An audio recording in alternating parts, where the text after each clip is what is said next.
मामला है। तो आज संसार में क्या है, बहुत लोग भक्ति करते हैं। ऐसे एक विद्वान के गांव में उधर जो है रामलीला हो रही थी गांव में, डॉक्टर का गांव था। अब डॉक्टर का गांव था, अब डॉक्टर का गांव था, अभी बेचारे बेटे देख रहे थे, वो सीन चल रहा था, वो सीन चल रहा था। कौन सा सीन कि लक्ष्मण जी मूर्ति पड़े थे, राम के सीन हो रहे थे, लक्ष्मण जी का सर पड़ा था और वह सब रो रहे थे और गणपति जी बैठे थे। वो हनुमान जी को क्या बना रखा था, एक रस्सी से बांध रखा था और संजीवनी मूर्ति लेके उड़ रहे थे। अब जाट था, जाट महाराज जब जाने जब प्रेम नहीं हो जाए, जहाँ अनपढ़ जाट पढ़ा लिखा रहता और पढ़ा लिखा जाट खुदा देता।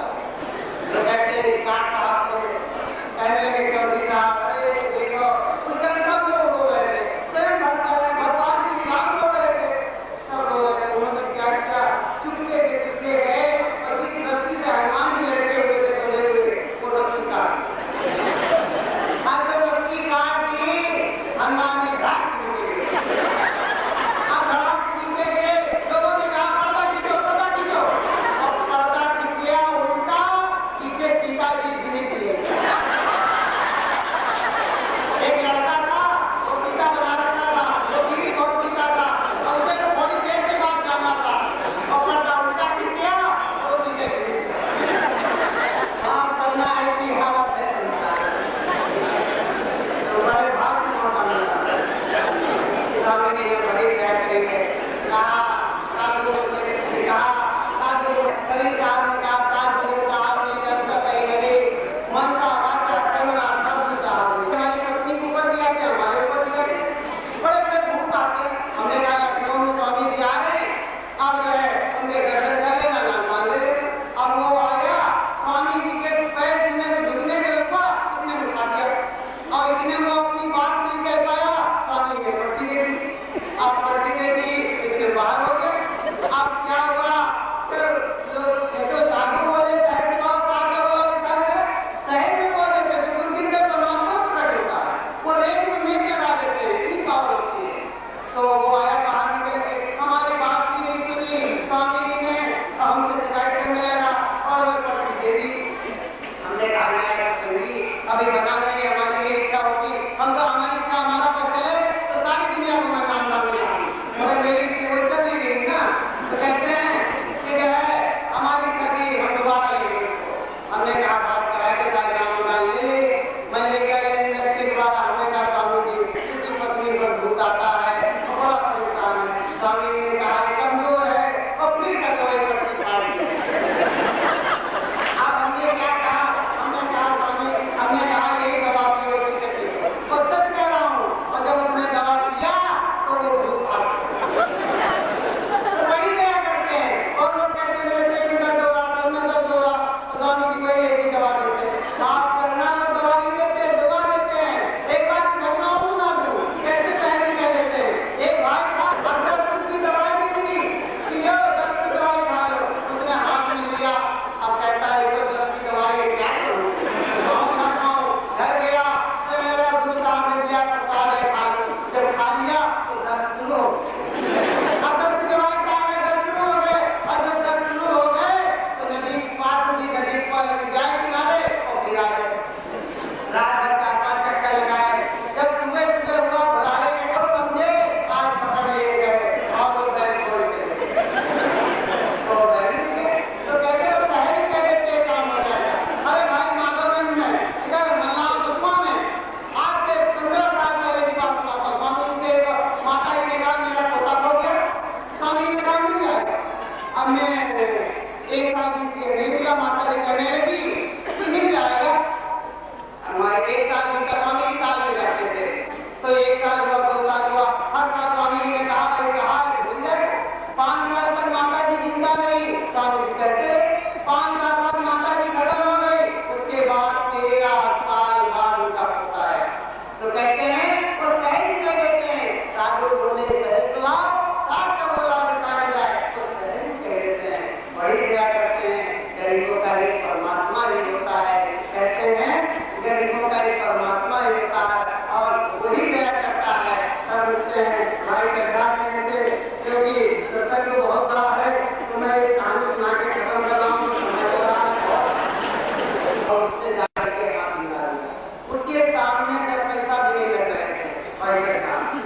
पहलवान समझ गया इसकी कोई मजबूरी है जो मेरे से ये हाथ मिलाने आया, इसकी कोई मजबूरी है जो ये मेरे से हाथ मिलाने आया, ये पहलवान तो उसी का रहा। अब क्या हुआ, जब लड़ाई शुरू करी, एक दूसरे की गर्दन मिली, मैं जानवरों की तरह लड़ आया हूँ, जीतता आया हूँ। आज अगर मैं हार गया तो एक तो गुरु के दर्शन भी हो जाएंगे और सत्संग का भी आनंद मिल जाएगा। लड़ते लड़ते लड़ते लड़ते क्या हुआ, पहलवान हार गया। हार के ठाको 1000 रुपया मिला इनाम, वो दे करके पहलवान के साथ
हम दुनिया का सुधार नहीं कर सकते।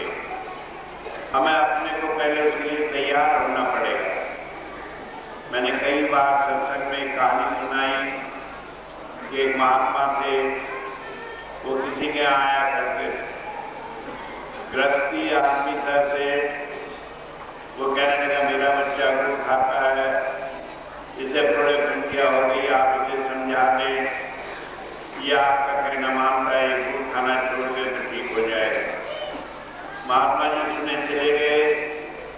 दूसरी बार आए, आकर बच्चे से कहा गुड़ खाना अच्छी बात नहीं, और ये कहकर चले गए। अगली बार आए तो लड़के ने गुड़ खाना में छोड़ दिया, भूखिया ठीक हो गई। तो लड़के का पिता कहने लगा मैंने आपसे पहले प्रार्थना की थी, आपने ध्यान नहीं दिया। दोबारा जब आए तो ध्यान दिया, आपने कहा, लड़के ने आपकी बात मान ली और गुड़ खाना छोड़ दिया। अगर वो बात आप पहले कह देते तो ये काम आसान हो जाता। तो महात्मा कहने लगे मैं कैसे कहता कि गुड़ खाना अच्छी बात नहीं, क्योंकि तब तो मैंने खुद गुड़ खाता।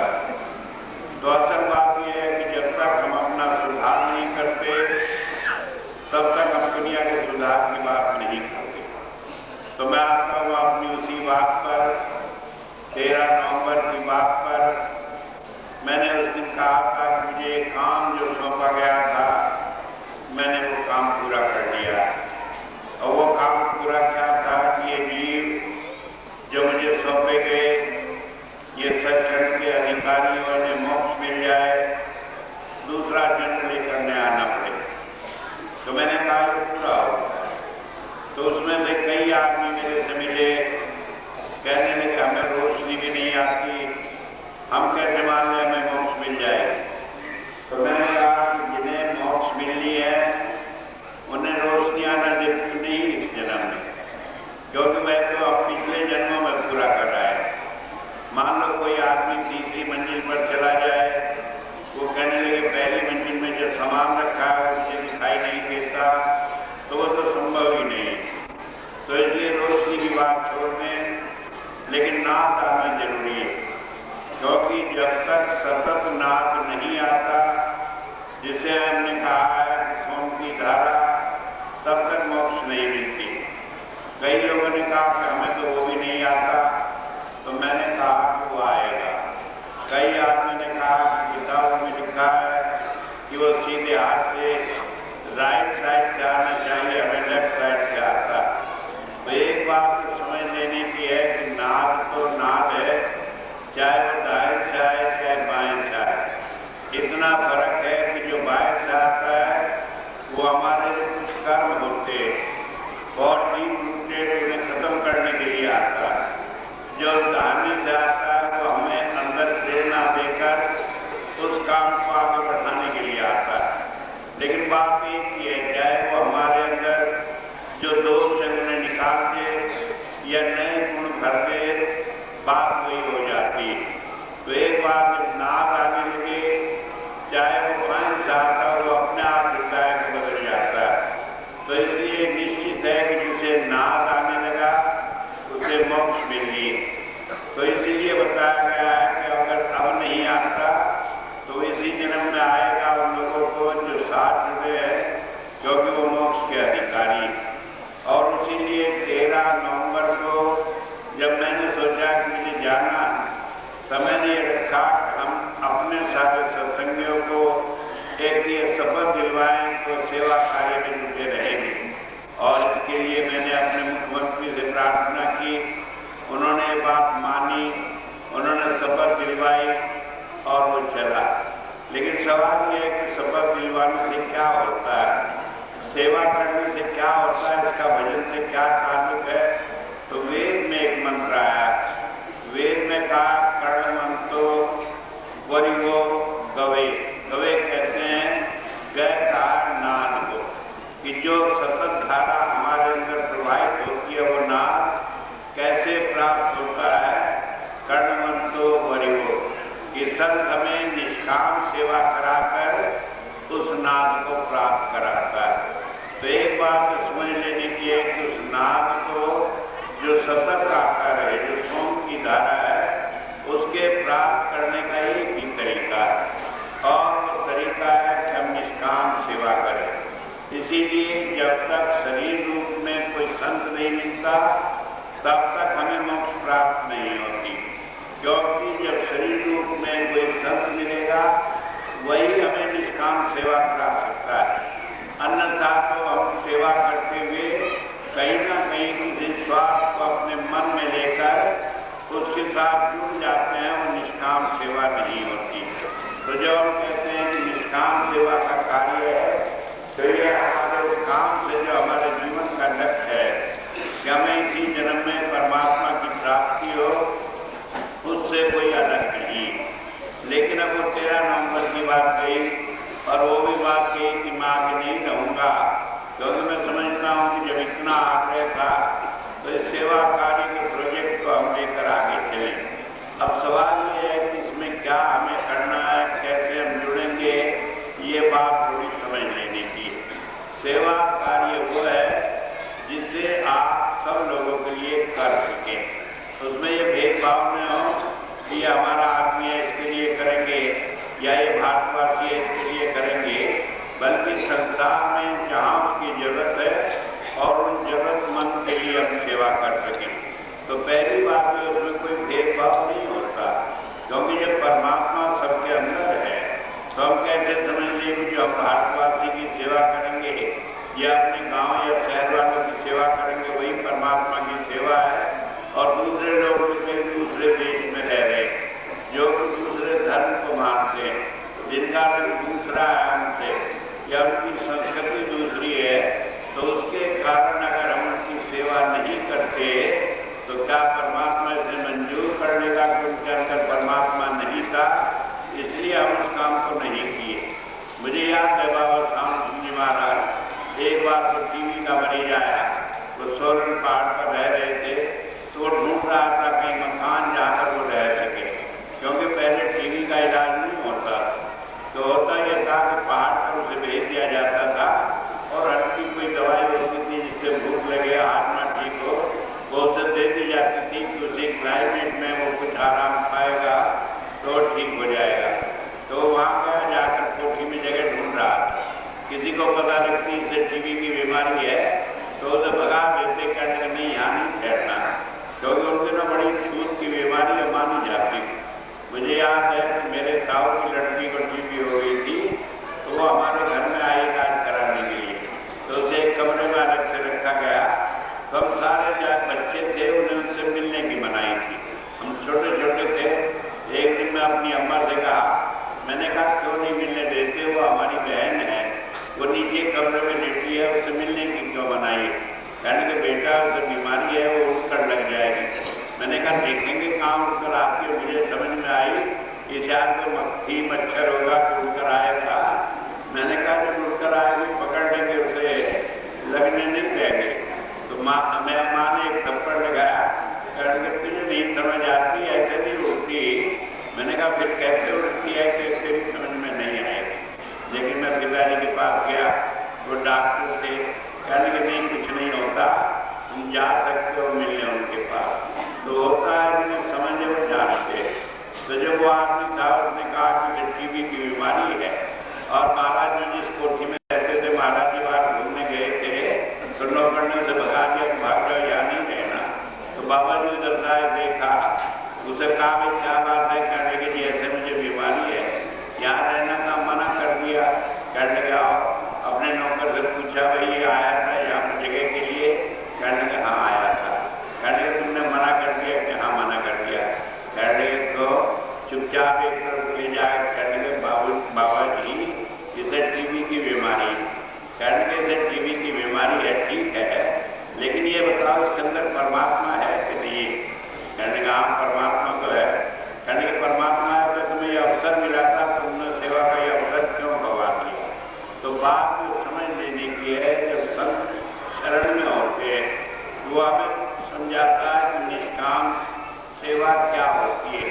अन्यथा तो ये हालत होती है कि हमें छोटा छोटा काम मिला, लंगर में कहीं बरसाने का काम मिला, कहीं लाइन लगाने का काम मिला, तो कहीं अपने को आगे दूसरे को पीछे, कहीं किसी को लंगर अपने को बरसा दिया और अच्छी अच्छी रोटियां निकाल कर अपने आदमी को दे दी, जल्दी जल्दी दूसरे को दे दी। तो सब क्या है, इन बातों से पता लगता है कि हमारे निस्वार्थ भाव से सेवा करने वाले नहीं बने। तो इसका एक विस्तृत रूप है कि हम सारे संसार की सेवा करें। तो उसके लिए हमने जैन इंटरनेशनल की तरफ से प्रोजेक्ट रखे हैं एक स्वास्थ्य के क्षेत्र में कि हम अस्पताल खोलेंगे, वहाँ पर गरीब आदमी का इलाज होगा और जिनकी कोई शुद्ध नहीं लेता, खबर नहीं लेता, ऐसी जगह जहाँ पर डॉक्टर पहुँचता नहीं, उन गाँव में भी इलाज हम करेंगे, चाहे वो कैंप के द्वारा हो, चाहे स्वास्थ्य शिविर लगाए, चाहे हमारे डॉक्टर वहाँ पर जाएँ, या ऐसी दवाइयाँ लेकर पहुँचे जो उन्हें सुलभ हो, जिससे इलाज हो सके। इसके अलावा फिर शिक्षा का है कि गरीब बच्चों को भी शिक्षा हो। भोजन का प्रोग्राम है कि हर एक आदमी को, चाहे वो कमा सकता हो या न कमा सकता हो, हर एक को पेट भर भोजन जरूर मिले। इस तरह से कई योजना। तो उसमें आपको क्या सहयोग करना है कि आपको उसमें जैन के जो मेंबर बने हैं, समर्पित सेवादार जो नहीं बने हैं वो बन जाएंगे, क्योंकि सेवा का उस प्रोजेक्ट में या हमारे इंटरनेशनल प्रोजेक्ट में जो यूएनओ के थ्रू होगा, उन्हीं लोगों को मौका मिल सकेगा जो जैन के समर्पित सेवादार हैं। मान लो वो शरीर रूप में बाहर जाकर के सेवा नहीं भी कर सकेंगे, तब भी उनके धन का सही जगह उपयोग होगा, तो वो उसके मेंबर बन जाएंगे। और उसके बाद जब उसके मेंबर बनेंगे तो जो संस्था उसके ऑटोमेटिक मेंबर हो जाएंगे। फिर हम जगह जगह पर जो प्रोजेक्ट खोलेंगे उसमें कोशिश करेंगे कि उन्हें भी शरीर रूप में कोई ना कोई काम करने को मिले। हमारे बच्चे जो शिक्षा लेंगे मेडिकल में या शिक्षा में, जो जाकर वहाँ पढ़ा सकेंगे और दूसरे काम कर सकेंगे। इसके अलावा उसमें कई बड़े प्रोजेक्ट है, जैसे कि उसमें है वृक्षारोपण का कि आपने पेड़ लगा दिया और वैज्ञानिकों का यह अनुमान है कि एक पेड़ अगर आप लगा दें तो अपने जीवन भर में 30 लाख रुपए का लाभ पहुंचाता है। किस रूप में? ऑक्सीजन के रूप में, उससे जो लकड़ी मिलती है, जो फल मिलता है, जो उसके द्वारा खाद इकट्ठी होती है जमीन में, उन सब के द्वारा लगभग 30 लाख रुपए का काम करता है। तो इस तरह से हमारे आदमी जगह जगह वृक्षारोपण कर सकते हैं। आज हम पेड़ लगाते हैं अपने स्वास्थ्य के लिए, अपने आंगन में लगा लिया कि इसमें हम फल खाएंगे। अगर किसी को पता लगे इसमें फल नहीं लगता तो हम कहते हैं अपने आंगन में नहीं लगाएंगे। लेकिन कल उस फल वाले पेड़ को या ऐसे पेड़ों को जिनसे दुनिया का लाभ होता है, हम सार्वजनिक स्थान में भी लगा सकते हैं। आज दुनिया में बहुत सारे ऐसे देश हैं जहाँ पर लोग सार्वजनिक स्थान में इस तरह के पेड़ लगाते हैं, लॉन की सफाई करते हैं, पब्लिक की सड़कों में जाकर सफाई करते हैं, जिसमें उनका स्वार्थ नहीं बल्कि परोपकार की भावना से करते हैं। तो इस तरह से हम ये डेवलप करना चाहते हैं भावना कि लोग सेवा करें और इससे लोगों में सेवा से फिर विस्तार हो किस चीज का? परमात्मा के प्यार का। मैं कहता हूँ, मैंने कई बार कहा कि परमात्मा की खुशबू हमारे अंदर बस जाए। अब परमात्मा की खुशबू कैसे बसेगी? अब आप देखें 13 नवंबर को जब यहाँ पर राजनाथ सिंह जी आए तो वो गेट पर आए, वहाँ पर एक शिलान्यास किया सड़क के लिए, लेकिन यहाँ आकर उन्होंने कहा कि जब मैं इस आश्रम में घुसा तो मुझे अजीब किस्म की खुशबू यहाँ मालूम पड़ी और एक शांति का अनुभव हुआ। तो ये शांति कहाँ से आती है? 2 लाख आदमी कहीं इकट्ठे हों तो लोगों के नाक में दम आ जाता है। यहाँ सारे पुलिस के अफसर IG तक आए और इसलिए परेशान थे कि 2 लाख आदमियों में हम अपने मुख्यमंत्री की कैसे रक्षा कर सकेंगे। मैं उन्हें बार बार कहता था कि आदमी नहीं है, सत्संगी है, ये सब तूफान नहीं करेंगे, ये एक नारा भी नहीं लगाएंगे। अगर आप कहें तो राजनाथ सिंह खुशी कहकर रहे, ये ताली भी नहीं बजाएंगे, मैं मना कर दूंगा। ये वो लोग नहीं हैं जो इस तरह के अनुशासित न हो। तो अनुशासन ये कहाँ से आता है? हम गुरु से प्यार करते हैं तो हम गुरु की बात को सही रखना चाहते हैं। तो इस तरह से हमने वो बात कही। उस वक्त उन्हें एक दिन नहीं आया, लेकिन यहाँ मुख्यमंत्री आए, उन्होंने ये बात कही और मेरे से कहने लगे मैंने आज तक इतने अनुशासित आदमी नहीं देखे। क्यों हैं आप अनुशासित? क्योंकि आपके दिल में अपने गुरु के लिए प्यार है, उसकी बात रखने की बात। और ये जो हमारे लिए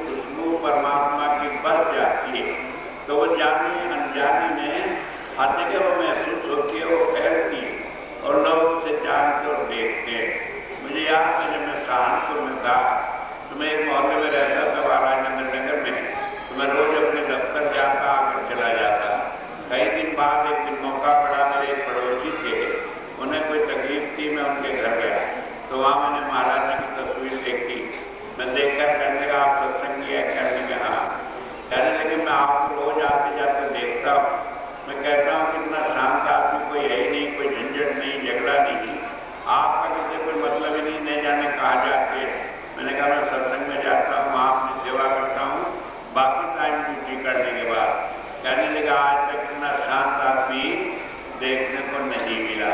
तो ये शांति कहाँ से आती है? परमात्मा के प्यार से आती है, क्योंकि हम किसी बदला नहीं लेना चाहते। मान लो किसी ने हमारे लिए बुरा भी कर दिया, तो बाइबल में कहा डोंट रेसिस्ट इविल, कि अगर कोई ने किसी ने आपके लिए बुरा कर दिया तो आप उसका बदला लेने की कोशिश न करें। परमात्मा उसका बदला उसे जैसे भी ठीक समझेगा अपने आप देगा।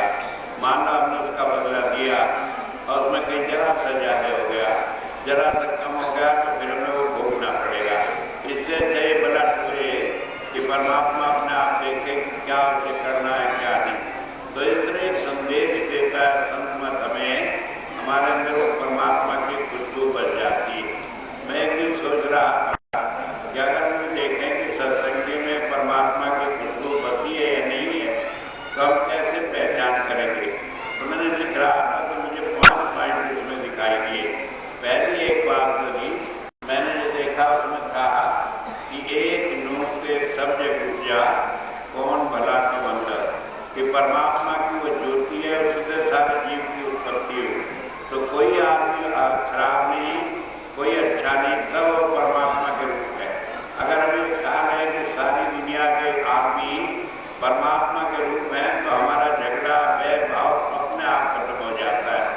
दूसरी बात यह है कि मानव सेवा प्रभु भक्ति है, कि हम परमात्मा की भक्ति करना चाहते हैं, तो उसका एक सही तरीका है कि हम मनुष्यों की सेवा करें और सेवा भी निष्काम भाव से करें। तीसरी बात यह है कि नरसंग हरि का मंदिर है और इसमें सच्चे की जोत। ये मनुष्य का शरीर हरि का मंदिर है, इसमें परमात्मा की ज्योति जग रही है। आज हम बाहर के मंदिरों मस्जिदों के लिए झगड़ा करते हैं कि यहाँ अयोध्या में मंदिर गिरा दिया, वहाँ मस्जिद गिरा दी, यहाँ ये हो गया। दुनिया में जितने झगड़े, मैं तो कहता हूँ 99% इन्हीं कारणों से, और झगड़े निमट जाते हैं। कोई हुआ, लेकिन धर्म के नाम पर इतना उन्माद खड़ा किया जाता है कि सारे झगड़े हो जाते हैं। और वो बारे के मिट्टी के मंदिर मस्जिद जो हमने बनवाए, जो हम जब चाहे बना ले, जब चाहे गिरा दे, उनके ऊपर हम इस सच्चे हरि मंदिर को जो परमात्मा ने अपने आप बनाया, जिसके अंदर वो विराजमान है, इसे गिरा देते, खून खराबा हो जाता है। ये कब निपटेगा? जब हम जानेंगे कि ये मनुष्य का शरीर परमात्मा का हरि मंदिर है। और एक बात सोच लेने की है, हम कहते हैं हम सारी दुनिया से प्यार करें, लेकिन सारी दुनिया से प्यार करने की शुरुआत अपने घर से होती है। तो मैंने एक बात सोची कि हम कहें कि हमारा भारत देश महान है, हम इसकी पहचान है।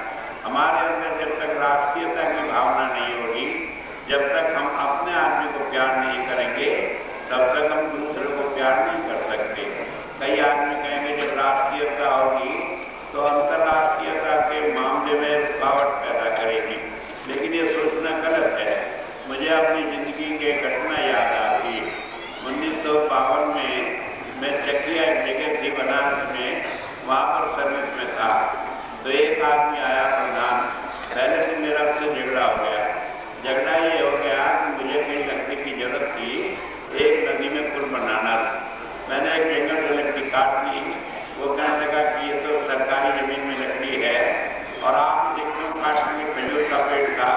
मैंने कहा भाई नदी पे पुल बनाना था, इंजीनियर आएंगे, वो बड़े, वो इसके ऊपर से पार होकर जाकर देखेंगे तो इधर नहर बनेगी। कहने के सरकारी पेड़ था। मैंने कहा सरकारी काम नहीं लगा, मैं कौन सा घर में ले गया, कौन सा मैंने इसमें अपनी रोटियाँ फेंक दी। कहने के नहीं आप नहीं काट सकते। तो वो मुझे दफे बताने लगा कि दफे में हम आप पर मुकदमा कर देंगे। उन दिनों में ऐसे कानून नहीं जानता। मैंने कहा सारी दफा को लगा ले, मुकदमा करके कोई हरज नहीं। अगर तुझे ये हो कि लकड़ी काटने नुकसान हुआ, इसका पैसा मैं दे दूँ, वरना तो सरकारी चीज़ है, सरकारी काम में लग गई। लेकिन वो बहुत झगड़ा। मैंने कहा अच्छा तुम पढ़ ले जो होता हो। मुझे बताया था कि घर के आदमी कानून बहुत जानते हैं, बड़ा झगड़ा करते हैं। तो 2-3 दिन बाद वो आदमी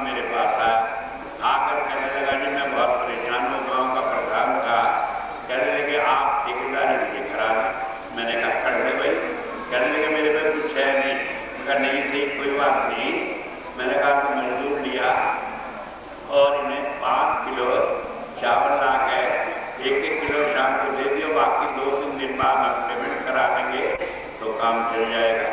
अब वो थोड़े दिन काम शुरू किया और 1 महीने में उसके यहाँ हजारों मजदूर लग गए, खूब पैसे हो गए, बिना पैसे के काम चल गया। एक दिन वो आया, आकर हाथ जोड़कर कहने लगा, कहने लगी गुप्ता जी मैं तो आपके यहाँ ठेकेदारी नहीं करता। मैंने कहा क्यों, क्या मुसीबत हुई? कहने लगे मुझे पता लगा आप तो आर्य समाजी हैं। मैंने कहा आर्य समाजी तो हूँ। कहने लगे मैं मुसलमान हूँ। आर्य समाजी मुसलमान के बहुत खिलाफ होते। मैंने कहा मैं आर्य समाजी तो हूँ लेकिन मुसलमान के खिलाफ नहीं हूँ। मेरा धर्म मेरे लिए है, वो किसी को बैर करना नहीं सिखाता। तो मैं आपको बताऊँगा जब हम अपने धर्म के लिए सच्चे हैं तो हम दूसरे धर्म वालों से बैर कर ही नहीं सकते। कब करते हैं? जब हम अपने धर्म में ही सच्चे हैं, हमें खुद ही समझ नहीं तो हम क्या करेंगे। तो मैं कहता हूँ हमारी राष्ट्रीयता कभी अंतर्राष्ट्रीयता के मामले में कहीं विरोध नहीं कर सकती, क्योंकि जब हम अपने देश को, अपने धर्म को, अपने व्यक्तियों को, अपनी संस्कृति को प्यार नहीं करेंगे तो हम दूसरे की संस्कृति को भी नहीं अपना सकते, उसकी वैल्यू नहीं कर सकते। जब तक हम सच्चे हिंदू नहीं हैं तो हम किसी क्रिश्चियन को उसके धर्म की बात समझ नहीं सकते, क्योंकि धर्म में बातें तो वही है, केवल नाम का परिवर्तन है। तो इसलिए मैंने कहा कि हमारा देश, भारत देश महान है और हम इसकी पहचान, जब तक ये भावना हमारे अंदर नहीं आएगी तब तक सेवा के उस मिशन को, जो मैं अक्सर कहता हूँ कि 2004 में भारत और सारे विश्व को शांति का संदेश रहेगा, तब तक वो बात पैदा नहीं होगी।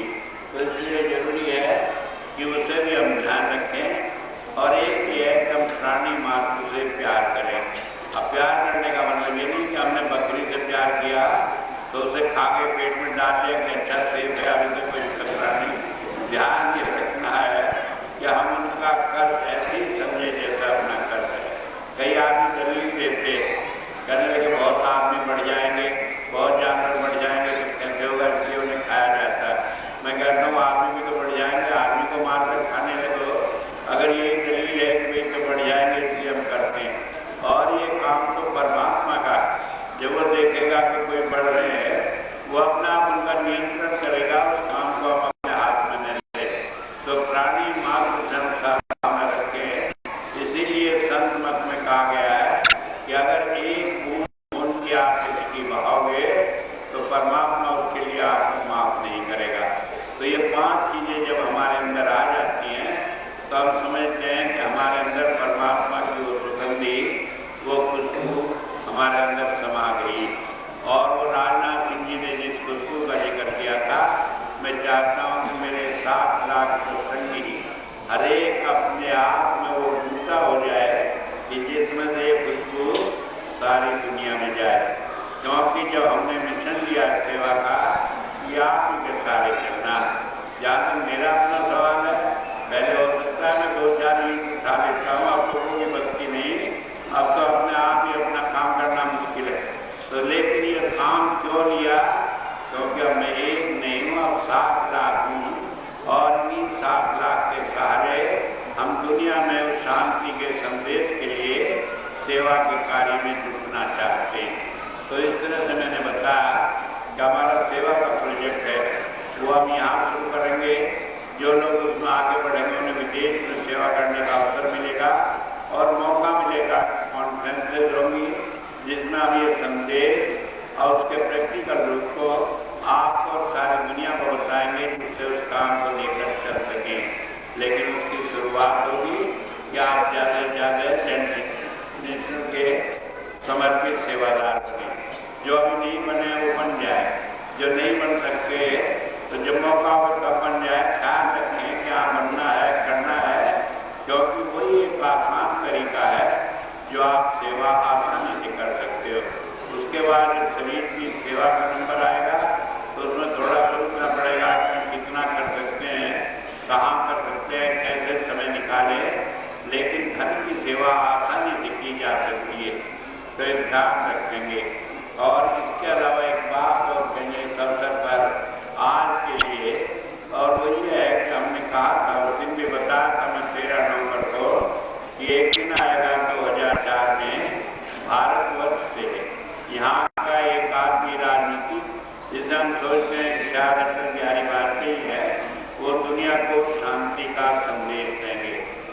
अपनी मान्यता है वही होगी। जब वहाँ पर पार्लियामेंट में हमला हुआ और ये लगा कि वहाँ पर इस तरह की बात जब मैं बरेली में बैठा था तो मेरी बात हुई तो तुरंत किसी ने सूचना दी कैसे हो रहा है, वो पार्लियामेंट को नष्ट करना चाहते। तभी मैंने कहा कि नहीं, अटल बिहारी वाजपेयी को तो कुछ होगा नहीं, क्योंकि मैं जानता हूँ कि उसे 2004 में संदेश देना दुनिया को, तो आज क्या होना। लेकिन मैं कह रहा हूँ कि उस काम को करने के लिए हमें अपने आप को तैयार करना पड़ेगा, और तैयार करने के लिए है कि हमें एक अच्छी सरकार बनाए। और मैंने बताया था कि सरकार में हमें देखना पड़ेगा कि जिसका चिंतन भारतीय वो उसे कर सकती है। जब तक वो चिंतन नहीं होगा, हमारी संस्कृति के साथ कोई चीज जुड़ी नहीं होगी, तब तक बाहर के लोग या जिनका सोचने का ढंग बाहर का है वो इसे नहीं कर सकते। तो इसलिए है कि हम चुनाव में भी हमें देखना होगी, हमारे इसी का एक पार्ट है कि हम ऐसी पार्टी को वोट दें जो इस काम को सही ढंग से कर सके। तो हमने निश्चय किया, क्योंकि मैं समझता हूँ ये परमात्मा का आदेश है कि यूपी में भाजपा की सरकार बने और यहाँ के द्वारा ही दिल्ली की सरकार मजबूत होकर फिर आगे के 2007 में परमात्मा का संदेश है उसे देने वाली आगे बढ़ेगी। तो उसके लिए हमने कहा था कि यूपी में बनेगी और आशीर्वाद भी दिया था राजनाथ सिंह जी को। तो बाकी तो उनका काम है राजनीति का, वो कैसे लड़ते हैं, क्या चुनाव करते हैं, हमारा उसमें कोई डायरेक्ट दखल नहीं। लेकिन हमने सोचा है कि कुछ जगह पर जहाँ हमारे सत्संगी और वो इतनी संख्या में है कि उनके द्वारा किसी भी व्यक्ति को जिताया जा सकता है, वो सब मिलकर उन आदमियों को वोट दें जो कि सही हो और हमारा भी योगदान एक अच्छी सरकार बनाने में हो। तो हमने विशेषकर बरेली और पीलीभीत में कुछ लोगों को छाटा। कहीं पर बीजेपी ने अपना कैंडिडेट नहीं खड़ा किया तो मेनका जी के लिए जगह छोड़ दी, लेकिन हमने देखा कि वो उपयुक्त नहीं या कहीं कैंडिडेट उपयुक्त नहीं है, तो उसके लिए हमने अपने कैंडिडेट भी वहाँ पर सपोर्ट किए। एक बात मैं बता, हमने किसी अपने सत्संगी को चुनाव नहीं लड़ाया, क्योंकि हम नहीं चाहते कि वो सीधे साधे व्यक्ति जो इस आध्यात्मिकता के रास्ते में लगे हैं वो दोबारा राजनीति में फंसकर इस गंदगी में पड़े। लेकिन जो लोग लगे हुए हैं उनकी हम सहायता कर सकते हैं। तो हमने निश्चित किया है कि जो लोग खड़े हैं पीलीभीत में, खासकर उनमें से कुछ लोगों को, जैसे बेहड़ी है क्षेत्र, वहाँ पर दिनेश सूर्य को हमने समर्थन दिया। वो आए यहाँ, वो आपके सामने रहेंगे, अगर तीनों को खड़े हो जाए तो उनको देख ले, तो उन्हें हमने समर्थन दिया। भोजीपुरा से भाई मदन लाल कश्यप ने उन्हें किया है, नवाबगंज से दिनेश सूर्य किया है, सूरी को, कावड़ से कामाख्या प्रसाद को किया है, बीसलपुर से सुरेश सिंह दास को किया है, और तीसरे से बांगर में एक जगह है यहीं पर कानपुर के पास, उसमें रामचंद्र वर्मा को किया है। एक बात में बदलाव कहिए न समझे कि हम राजनीति में आ रहे, लेकिन हम राजनीतिक व्यक्तियों को मार्गदर्शन कर रहे हैं जिससे वो सही रास्ते पर चलेंगे। कई बार लोग इसी बात को कहते हैं, मैं समझता हूँ बहुत सारे आदमी मेरे से नाराज है, सत्संगी नाराज होने का तो हक है, बाप बेटे का काम ही होता है, जब कोई बात नहीं समझ में आए नाराज हो जाए, लेकिन बात में समझने की कोशिश करें कि हमारा राजनीति से कोई सीधा संबंध नहीं, केवल इतना है कि राजनीति को जान के नियंत्रित करके सही राह दिखा सकते हो, दिखाएं जिससे परमात्मा के उस आदेश को हम पालन करने वाले हों। और जो नए युग की एक शुरुआत हो रही है कि भारत राष्ट्र एक महान राष्ट्र होने जा रहा है, उसमें हमारा भी योगदान है। कोई ये न कहे कि इन्हें तो कोई मतलब ही नहीं था, ये तो अपने सत्संग से ही मतलब था, इन्होंने तो अपने वोट का भी सही इस्तेमाल नहीं किया। तो इस तरह से आप ये ध्यान रखेंगे। और इसी के साथ साथ मैं चाहूँगा कि चाहे आपकी नाराजगी मेरे से हो, लेकिन आप वोट नहीं देंगे जिसे मैं कहा है, उस नाराजगी को इस मौके पर नहीं निकालेंगे, क्योंकि अगर इस वक्त आप निकाल कर उसे नहीं माना तो फिर आगे मुझे देखना पड़ेगा कि उस गलती को कैसे ठीक कराऊं। तो इसलिए ध्यान रखेंगे, हम अपने सही रास्ते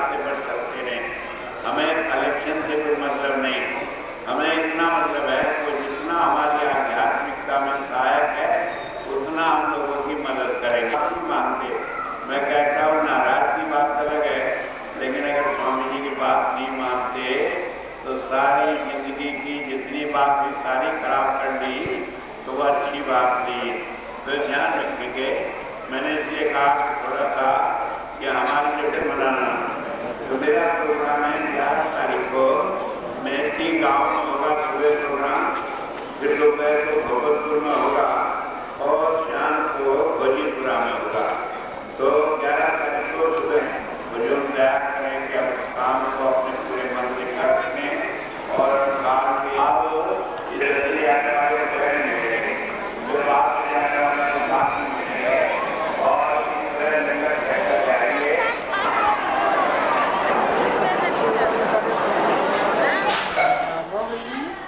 ये मेरी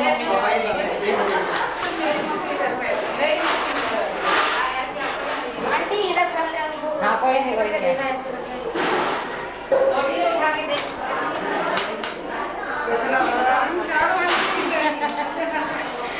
आओ हटो, लेके जाओ। विषय में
उसकी ले यार, कई लोग आगे आते हैं।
बैठिए बैठिए।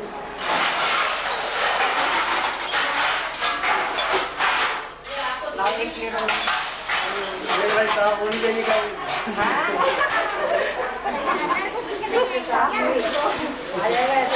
अरे कोई बात नहीं, हम कोई देखेगा ये कहेगा ये काम सही से नहीं करता तो दोबारा बुला के लाओ, जो देखेगा वो भी आता है।